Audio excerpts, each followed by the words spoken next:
The Man Who Hated Mars, by Randall Garrett. To escape from Mars, all Clayton had to do was the impossible. Break out of a crack-proof exile camp, get onto a ship that couldn't be boarded, smash through an impenetrable wall of steel. Perhaps he could do all these things, but he discovered that Mars did evil things to men, that he wasn't even Clayton anymore. He was only the man who hated Mars. "I want you to put me in prison," the big hairy man said in a trembling voice. He was addressing his request to a thin woman sitting behind a desk that seemed much too big for her. The plaque on the desk said, "Lieutenant Phoebe Harris, Terrain Rehabilitation Service." Lieutenant Harris glanced at the man before her for only a moment before she returned her eyes to the dossier on the desk, but long enough to verify the impression his voice had given. Ron Clayton was a big, ugly, cowardly, dangerous man. He said, "Well, damn it, say something." The lieutenant raised her eyes again. "Just be patient until I've read this." Her voice and eyes were expressionless, but her hand moved beneath the desk. Clayton froze. She's yellow, he thought. She's turned on the trackers. He could see the pale greenish glow of their little eyes watching him all around the room. If he made any fast move, they would cut him down with a stun beam before he could get 2 feet. She thought he was going to jump her. Little rat. He thought somebody ought to slap her down. He watched her check through the heavy dossier in front of her. Finally, she looked up at him again. "Clayton, your last conviction was for strong-armed robbery. You were given a choice between prison on Earth and freedom here on Mars. You picked Mars." He nodded slowly. He'd been broke and hungry at the time. A sneaky little rat named Johnson had bilked Clayton out of his fair share of the Corey payroll job, and Clayton had been forced to get the money somehow. He hadn't mussed the guy up too much. Besides, it was the sucker's own fault if he hadn't tried to yell. Lieutenant Harris went on. "I'm afraid you can't back down now." "But it isn't fair. The most that I've got on that frame-up would have been 10 years. I've been here 15 already." "I'm sorry, Clayton. It can't be done. You're here. Period. Forget about trying to get back. Earth doesn't want you." Her voice sounded choppy, as though she was trying to keep it calm. Clayton broke into a whining rage. "You can't do that. It isn't fair. I never did anything to you. I'll go and talk to the governor. He'll listen to reason. You'll see." "Shut up!" the woman snapped harshly. "I'm getting sick of it. I personally think you should have been locked up permanently. I think this whole idea of forced colonization is going to breed trouble for Earth someday. But it's about the only way you can get anybody to colonize this frozen hunk of mud. Just keep it in mind that I don't like it any better than you do. I didn't strong-arm anybody to deserve this assignment. Now get out of here." She moved her hand threateningly towards the manual controls of the stun beam. Clayton retreated fast. The trackers ignored anyone walking away from the desk. They were set only to spot threatening movements towards it. Outside the Rehabilitation Service building, Clayton could feel the tears running down the inside of his face mask. He'd asked again and again. God only knew how many times in the past 15 years. Always the same answer. No. When he'd heard that this new administrator was a woman, he'd hoped she might be easier to convince. She wasn't. If anything, she was harder than the others. The heat-sucking frigidity of the thin Martian air whispered around him in the feeble breeze. He shivered a little and began walking toward the recreation centre. There was a high, thin piping in the sky above him, which quickly became a scream in the thin air. He turned for a moment to watch the ship land, squinting his eyes to see the number on the hull. 52. Space Transport Ship 52. Probably bringing another load of poor suckers to freeze to death on Mars. That was the thing he hated about Mars. The cold. The everlasting damned cold. And the oxidation pills. Take one every 3 hours or smother in the poor thin air. The government could have put up domes. It could have put in building-to-building tunnels at least. It could have done a hell of a lot of things to make Mars a decent place for human beings. But no, the government had other ideas. A bunch of big-shot scientific characters had come up with the idea nearly 23 years before. Clayton could remember the words on the sheet he'd been given when he was sentenced. Mankind is inherently an adaptable animal. If we are to colonize the planets of the solar system, we must meet the conditions on those planets as best we can. Financially, it is impracticable to change an entire planet from its original condition to one which will support human life as it exists on Terra. But man, since he is adaptable, can change himself, modify his structure slightly, so that he can live on these planets with only a minimum of change in the environment. So they made you live outside and like it. So you froze, and you choked, and you suffered. Clayton hated Mars. He hated the thin air and the cold. More than anything, he hated the cold. Ron Clayton wanted to go home. The recreation building was just ahead. At least it would be warm inside. He pushed in through the outer and inner doors, and he heard the burst of music from the jukebox. His stomach tightening up into a hard cramp. They were playing Heinlein's Green Hills of Earth. There was almost no other sound in the room, although it was full of people. There were plenty of colonists who claimed to like Mars, but even they were silent when that song was played. Clayton wanted to go over and smash the machine, make it stop reminding him. He clenched his teeth and his fists and his eyes and cursed mentally. God, how I hate Mars. When the hauntingly nostalgic last chorus faded away, he walked over to the machine and fed it full of enough coins to keep it going on something else until he left. At the bar he ordered a beer and used it to wash down another oxidation tablet. It wasn't good beer. It didn't even deserve the name. The atmospheric pressure was so low as to boil all the carbon dioxide out of it. The brewers never put it back in after fermentation. He was sorry for what he'd done, really and truly sorry. If they'd only give him one more chance, he'd make good. Just one more chance, he'd work things out. He'd promised himself that both times they'd put him up before, but things had been different then. He hadn't really been given another chance, what with parole boards and all. Clayton closed his eyes and finished the beer. He ordered another. He'd worked in the mines for 15 years. It wasn't that he minded work really, but the foreman had it in for him, always giving him a bad time, always picking out the lousy jobs for him. Like the time he'd crawled into a side boring in Tunnel 12 for a nap during lunch. The foreman had caught him. When he promised never to do it again if the foreman wouldn't put it on a report, the guy said, "Yeah, sure. I hate to hurt a good guy's record." Then he'd put Clayton on report anyway. Strictly a rat. Not that Clayton ran any chance of being fired. They never fired anybody, but they'd fined him a day's pay. A whole day's pay. He tapped his glass on the bar, and the barman came over with another beer. Clayton looked at it, then up at the barman. "Put a head on it." The bartender looked at him sourly. "Got some soap suds here, Clayton. One of these days I'm going to put him in your beer if you keep pulling that gag." That was the trouble with some guys. No sense of humour. Somebody came in the door, and then somebody else came in behind him, so both inner and outer doors were open for an instant. A blast of icy breeze struck Clayton's back, and he shivered. He started to say something, then changed his mind. The doors were already closed again, and besides, one of the guys was bigger than he was. The iciness didn't seem to go away immediately. It was like the mine. Little old Mars was cold clear down to her core, or at least as far down as they'd drilled. The walls were frozen, seemed to radiate a chill that pulled the heat right out of your blood. Somebody was playing Green Hills again, damn them. Evidently, all of his own selections had run out earlier than he thought they would. Hell, there was nothing to do here. He might as well go home. "Give me another beer, Mac." He'd go home as soon as he finished this one. He stood there with his eyes closed, listening to the music and hating Mars. A voice next to him said, "I'll have a whiskey."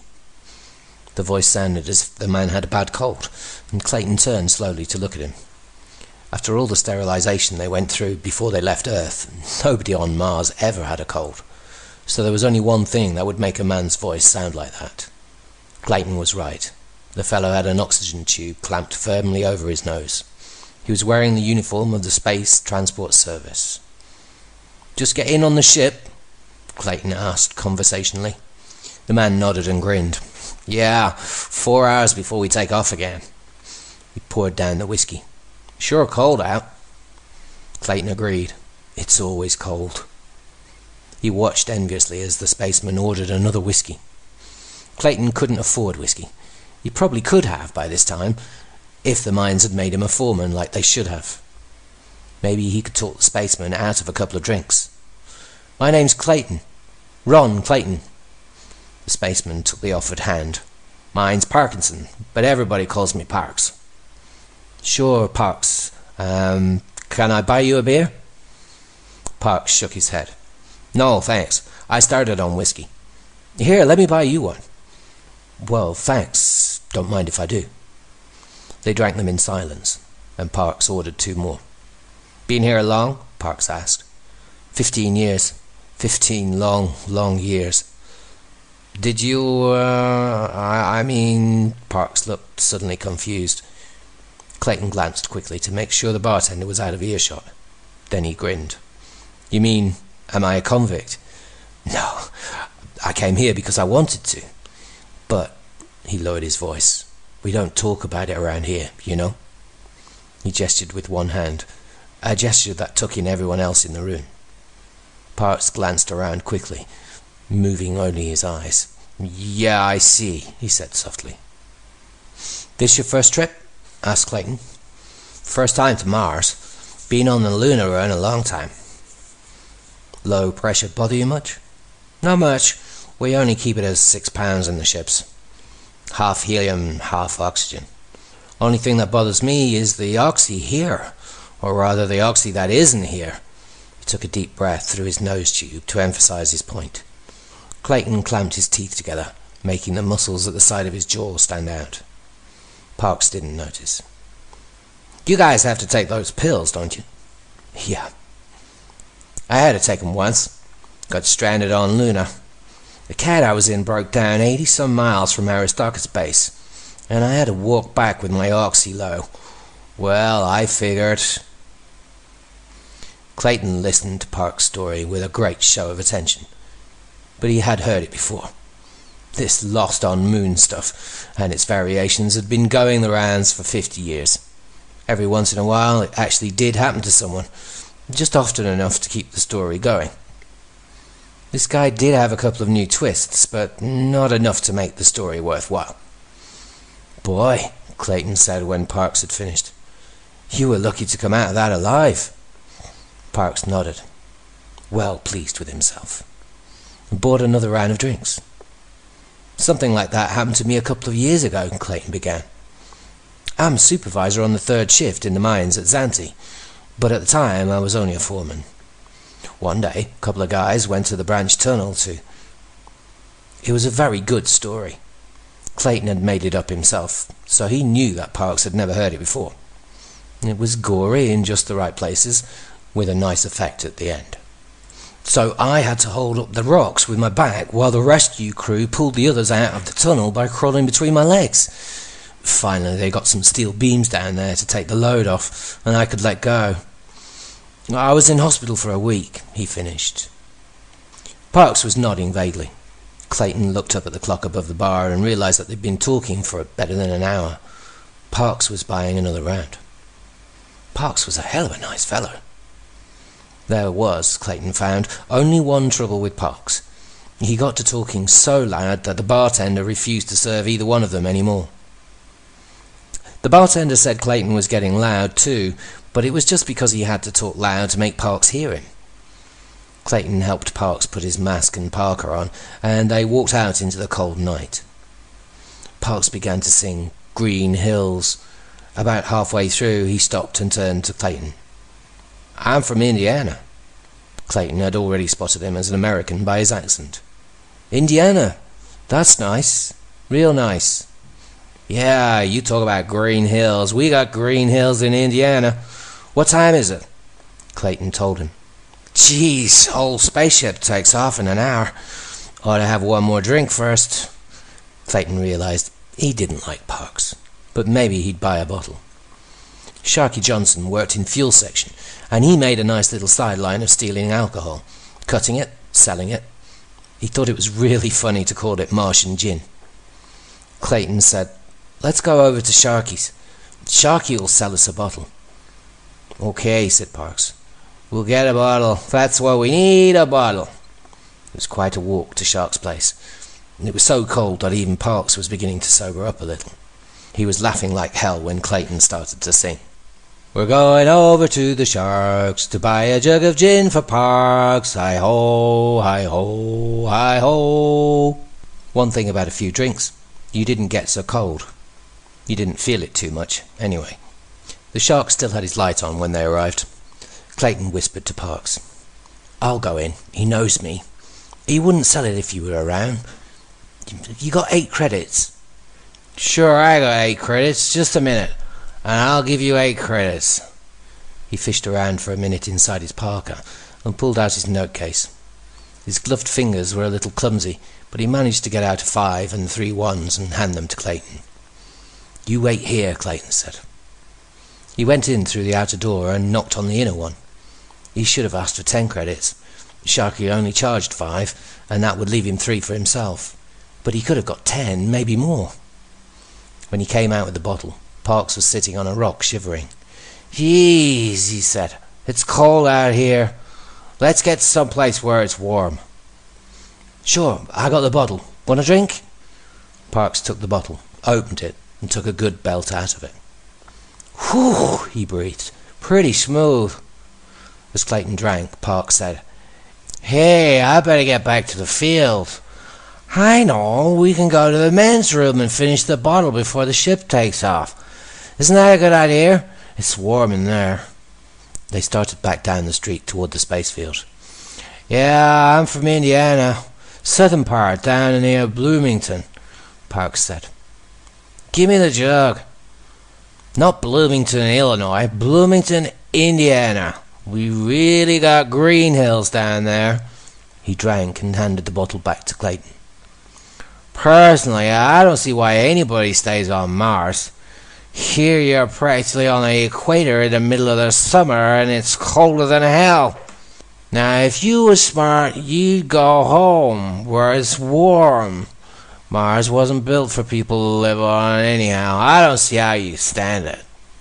That was when Clayton decided he really hated Parks. And when Parks said, Why be dumb, friend? Why don't you go home? Clayton kicked him in the stomach hard. And that, Clayton said as Parks doubled over. He said it again as he kicked him in the head and in the ribs. Parks was gasping as he writhed on the ground, but he soon lay still. Then Clayton saw why. Parks' nose tube had come off when Clayton's foot struck his head. Parks was breathing heavily, but he wasn't getting any oxygen. That was when the big idea hit wrong Clayton. With a nosepiece on like that, you couldn't tell who a man was.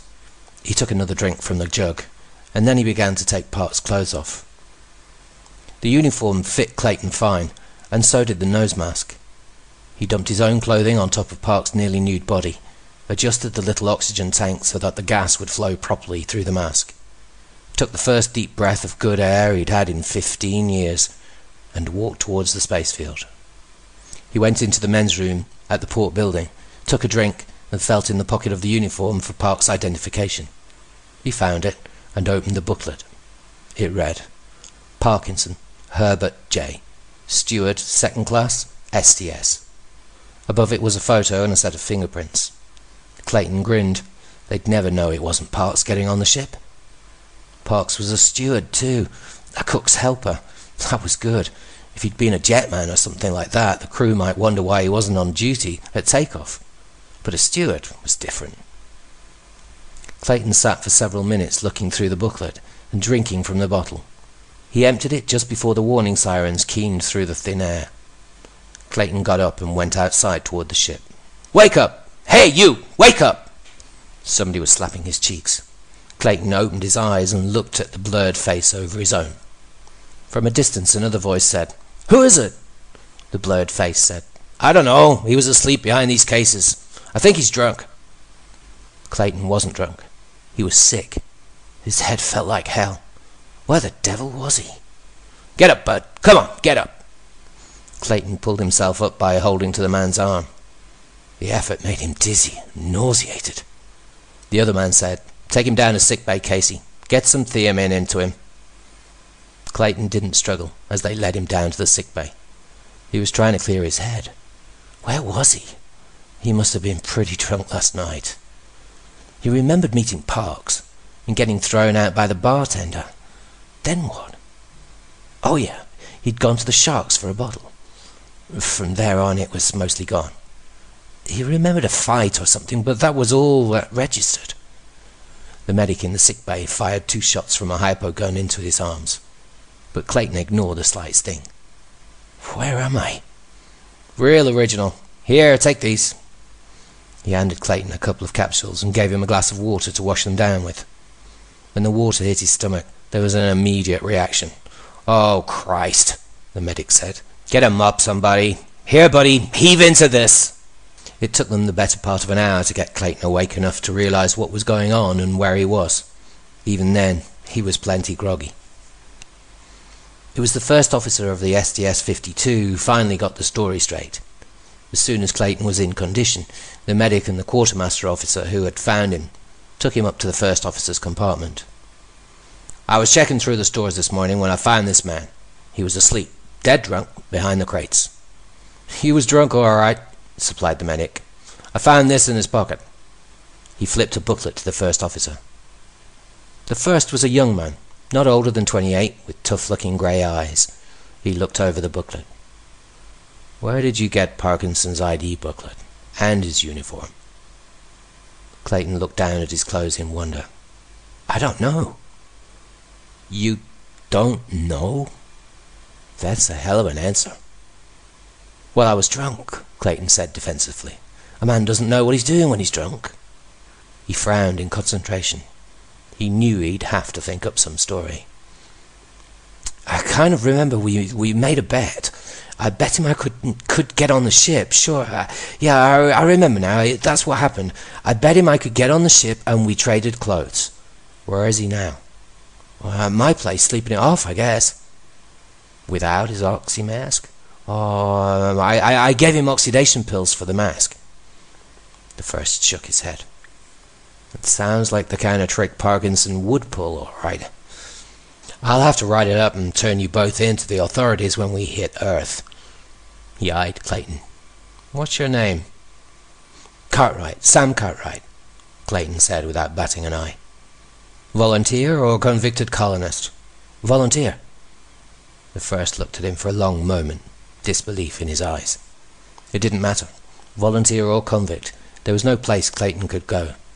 From the officer's viewpoint, he was as safely imprisoned in the spaceship as he would be on Mars or a prison on Earth.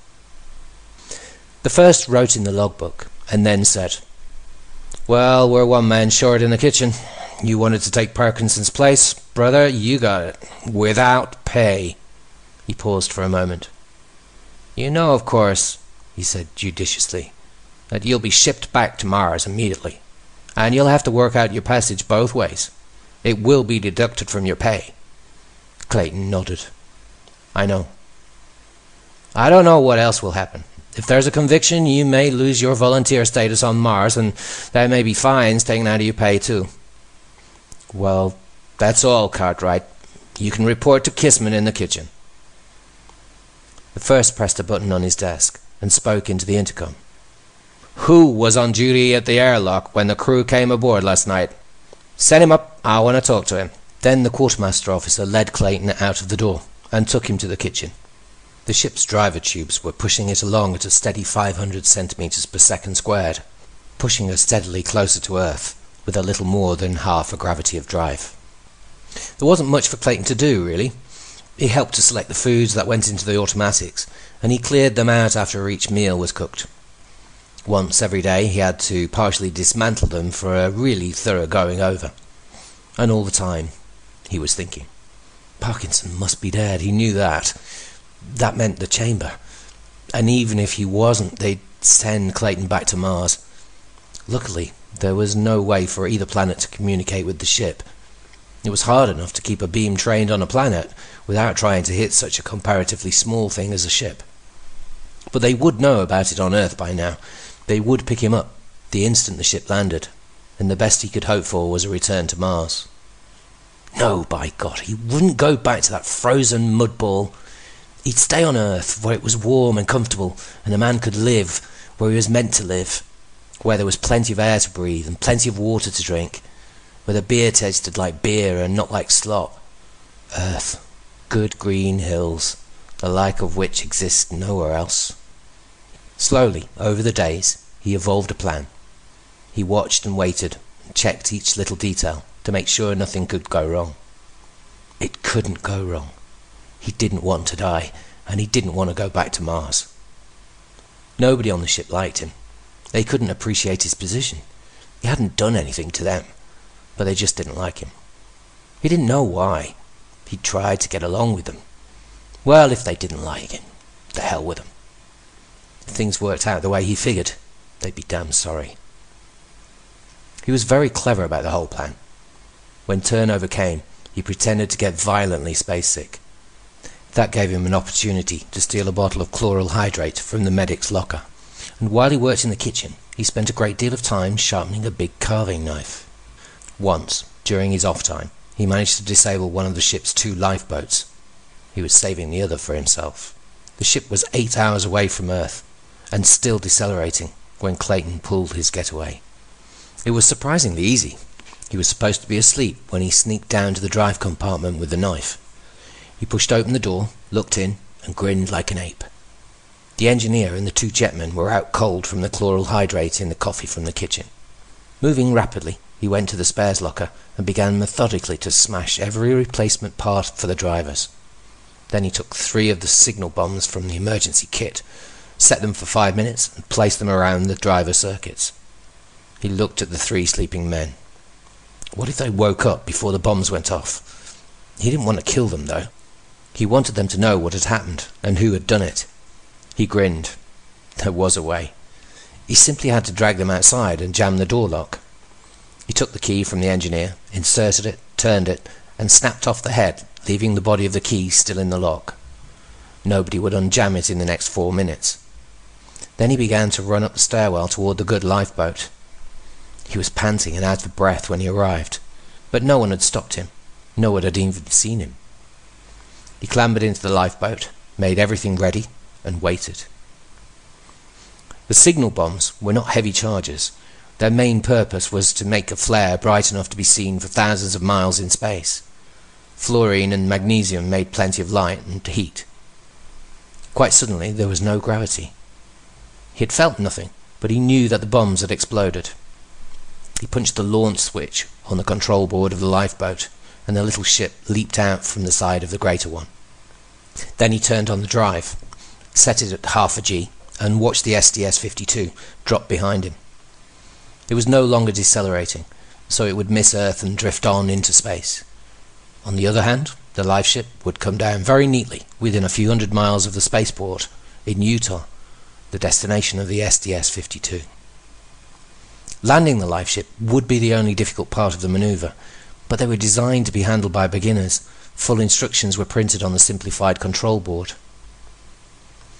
Clayton stood at them for a while, then set the alarm to wake him in 7 hours, and dozed off to sleep. He dreamed of Indiana. It was full of nice green hills and leafy woods, and Parkinson was inviting him over to his mother's house for chicken and whiskey, and all for free. Beneath the dream was the calm assurance that they would never catch him and send him back. When the SDS-52 failed to show up, they would think he had been lost with it. They would never look for him. When the alarm rang, Earth was a mottled globe looming hugely beneath the ship. Clayton watched the dials on the board and began to follow the instructions on the landing sheet. He wasn't too good at it. The accelerometer climbed higher and higher, and he felt as though he could hardly move his hands to the proper switches. He was less than 15 feet off the ground when his hand slipped.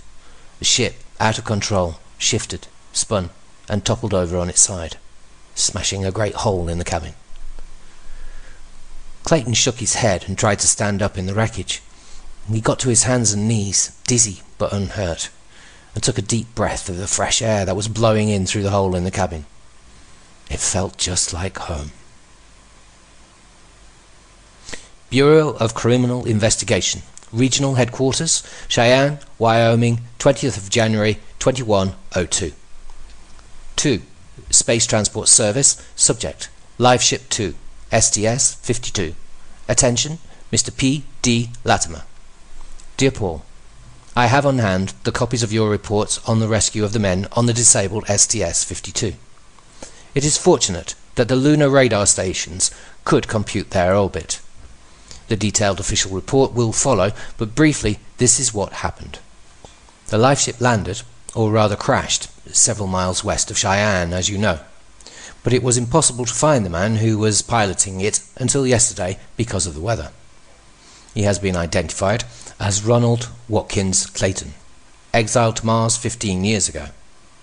Evidently, he didn't realize that 15 years of Martian gravity had so weakened his muscles that he could hardly walk under the pull of a full Earth G. As it was, he could only crawl about 100 yards from the wrecked life ship before he collapsed. Well, I hope this clears up everything. I hope you're not getting the snowstorms up there like we've been getting them. John B. Remley, Captain, CBI. The end of The Man Who Hated Mars.